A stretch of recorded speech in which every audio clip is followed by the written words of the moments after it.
안녕하세요. 건축문화유산 동반자 안빈낙토입니다. 이번에 새로 시작하는 시리즈는 좋은 땅이란 어떤 곳인가로 잡았는데 지난번 성공하는 건축주가 되는 법 시리즈에서 간단하게 한번 다루었던 내용이에요. 건물을 짓기 위해서는 이 땅이라는 것이 제일 중요하잖아요. 그래서 땅에 대해서 좀 더 구체적으로 살펴보려고 합니다. 오늘은 새로 시작하는 시리즈 첫 번째로 내가 살 집, 즉 거주지를 중심으로 좋은 땅을 선택하는 기준은 무엇일까라는 이야기를 좀 해보겠습니다. 좋은 땅은 아주 많아요. 기준을 자연환경으로 잡을 거냐, 아니면 대형마트나 이런 병원 같은 편의시설로 잡을 거냐, 아니면 고속도로나 지하철과 같은 교통시설로 잡을 거냐에 따라 다를 뿐입니다. 그래서 여러분께서 좋은 땅을 구하고 싶으시면 여러분의 조건에서 우선순위를 설정해 두시는 게 좋아요. 우리는 소위 이 시세 차익을 위해서 주거 환경이 좋지 않은데도 거액의 돈을 깔고 앉아 있는 경우가 많아요. 그렇지만 이제 우리 사회도 시세 차익보다는 차차 주거 환경을 가장 우선시하는 쪽으로 전환되어 갈 거로 봅니다. 더구나 얼마 전에 끝난 코로나 같은 전염병 이후로 또 요즘같이 이제 고층 아파트 철거 과정이나 소위 순살 아파트라고 불리는 철근 배근 등으로 인한 사고가 많이 날수록 그렇게 되겠죠. 여러분, 누구한테나 좋은 땅이라는 것이 있을 수 있을까요? 교과서적인 정답은 없다입니다. 사람도 좋은 사람, 나쁜 사람이 있는 것이 아니라 서로 잘 맞느냐, 맞지 않느냐가 중요하잖아요. 그래서 집신도 짝이 있다라고 했나 봅니다. 땅도 어떤 사람의 눈에는 볼품 없어도 그 땅의 특성을 알고 잘 활용하는 사람에게는 그것이 더할 나위 없이 굉장히 좋은 땅이 될 수도 있는 거거든요. 그 반대로 아무리 좋은 땅이라 하더라도 제대로 활용을 하지 못하면 가치가 뚝 떨어지겠죠. 오늘 제가 이야기하는 좋은 땅을 선택하는 기준은 무엇일까는 내게 적합한 땅, 그리고 살기 좋은 땅은 어떤 곳일까에 대한 이야기입니다. 교과서적으로는 좋은 땅, 나쁜 땅 이런 게 없다고 하지만 내게 적합한 땅은 있다고 하는데 그 땅을 무엇을 가지고 어떻게 판단해야 할지 궁금해하는 분들께 도움이 되고자 하는 이야기입니다.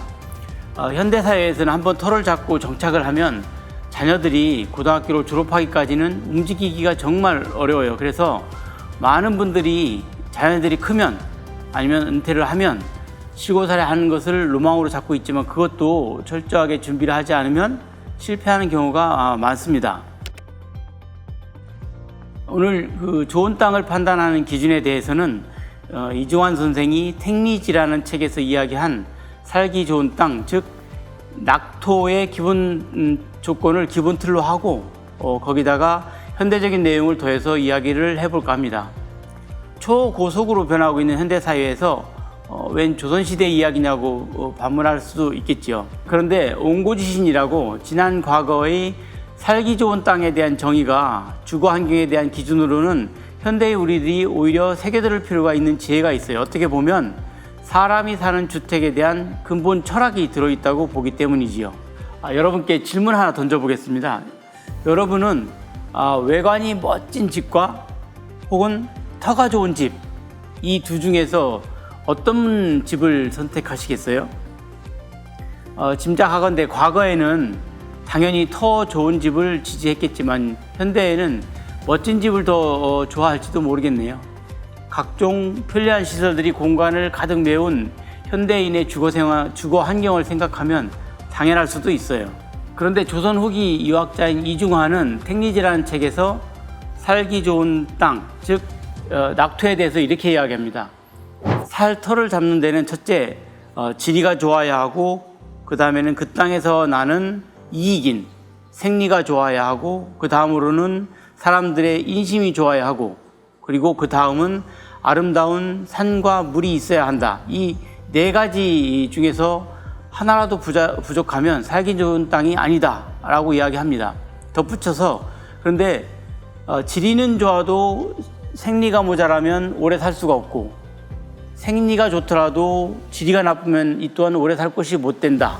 그리고 지리와 생리가 함께 좋으나 인심이 나쁘면 반드시 후회할 일이 생기게 되고 가까운 곳에 소풍할 만한 산수가 없으면 정서를 화창하게 하지 못한다라고 했습니다. 첫 번째로 주거지의 위치에 관한 이야기인 지리부터 살펴보면 이 지리는 단순히 이 산과 물 등만을 이야기하는 것이 아니라 다분히 풍수적인 개념이 있습니다. 이중환은 풍수를 신뢰하지 않는 실학자거든요. 그렇지만 이 풍수라는 것이 그 당시 사회에 상식이었기 때문에 풍수적인 이야기가 많이 있었는지도 모르겠어요. 어찌됐든 지리에 대한 이중환의 말은 현대적으로는 이렇게 해석해서 적용할 수가 있습니다. 하나는 강하고 직선적인 것을 피하고 곡선의 부드러운 곳을 선택해라 라는 겁니다. 한여름에 이렇게 시원하게 불어오는 산들바람도 직선적이고 강한 바람이 되면 우리에게 피해를 주는 태풍이 되는 거잖아요. 그리고 굽이굽이 이렇게 흐르는 시냇물도 이게 집중호우에 급류가 돼서 일직선으로 형성되면 도로와 다리를 허물고 사람에게 피해를 주는 거거든요. 자, 또 하나는 위치가 높아서 경관이 수려한 곳보다는 낮고 편안한 곳을 선택해라. 그것이 좋은 곳이다 라는 겁니다. 현대의 주거지에 주류인 아파트는 향, 전망, 일조량 등을 주요 요인으로 따지잖아요. 그러나 풍수적인 관점에서 보면 고층보다는 4, 5층 정도의 주거지가 좋다고 이야기를 해요. 높고 전망이 좋은 곳은 사람의 감정을 이렇게 동요시키거든요. 그래서 사람의 감정의 동요를 불러오는 곳보다는 편안한 마음으로 쉴 수 있는 곳을 더 중요한 요건으로 본 거죠. 감정을 해소할 것은 우리 집이 아니라 높은 산이나 절경의 바다, 즉 명승지인 것입니다. 자, 그리고 또 하나, 세 번째는 비록 좀 모자란 땅에 살게 되더라도 고쳐가면서 사는 지혜를 발휘하자 하는 겁니다. 내 집이 좋지 않은 면이 있다는 것을 알아도 현실적으로 이사를 가기가 굉장히 어렵잖아요. 이럴 경우에는 단점을 보완하면서 살자는 건데요. 그 방법을 우리 선조들은 비보라고 해서 이론화해 놓았어요.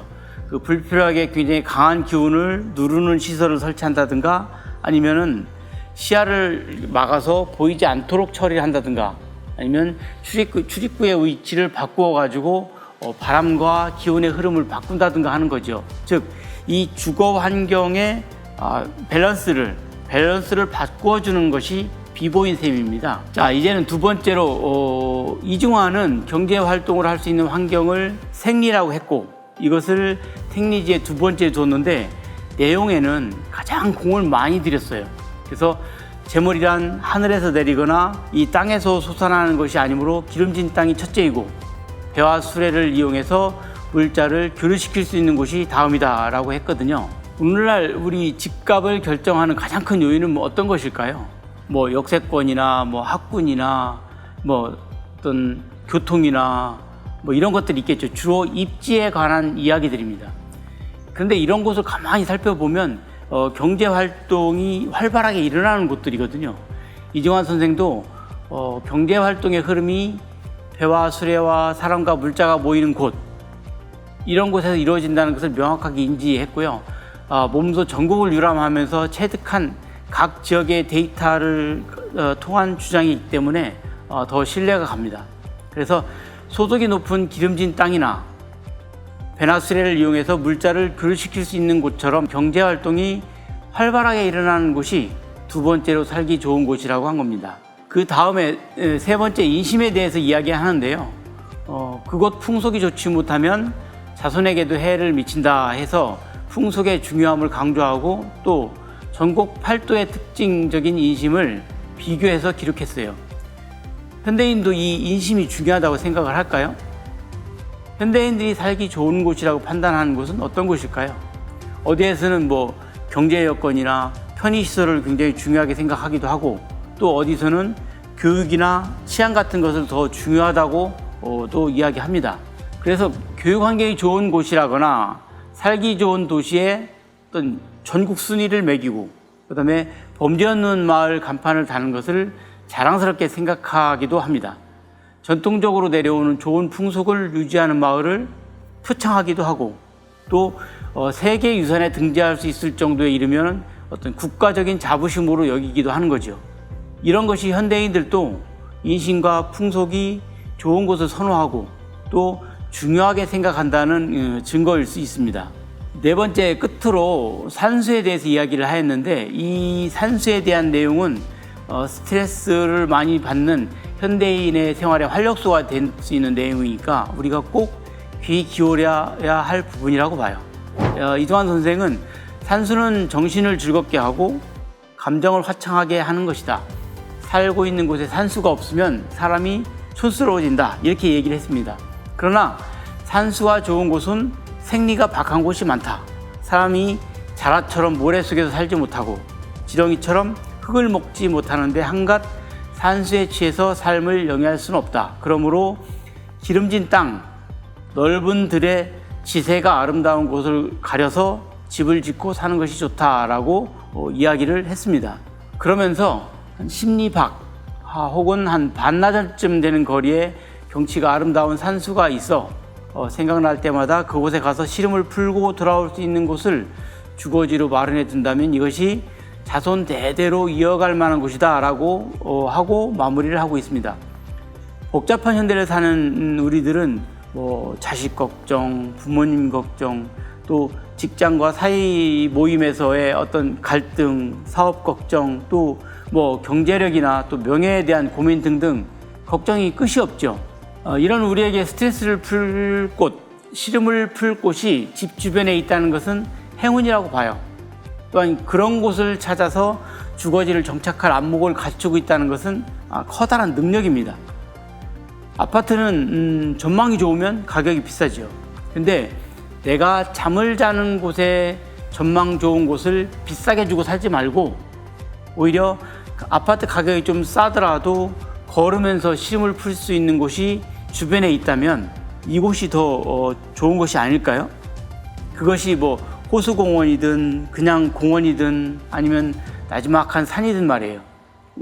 우리 조상들은 집은 나지막하고 편안한 곳에 짓고 이 전망이 좋은 곳에는 정자를 지어서 이런 건강한 생활을 전통적으로 충족해 왔었어요. 택리지에서 이렇게 이야기하는 지리, 생리, 인심, 산수, 이거는 간단한 이야기 같지만 구체적으로 들어가면 내용이 아주 많습니다. 현대 주거는 이 환경보다는 너무 가격 제일주의예요. 그러다가 건강이 악화된 후에야 비로소 후회하고 자연을 찾으러 이렇게 떠나죠. 조금만 우리가 주거에 대한 관점을 다르게 가졌으면 해요. 큰 틀에서라도 택리지의 어떤 이 지혜를 우리가 빌릴 수 있다면 현대 우리에게 맞는 아주 건강하고 살기 좋은 곳, 즉 낙토를 찾는 것이 어려운 일만은 아니라고 봅니다. 자, 오늘은 여기까지 하고 다음 시간에는 관심 지역을 정하자라는 주제로 찾아뵙겠습니다. 감사합니다.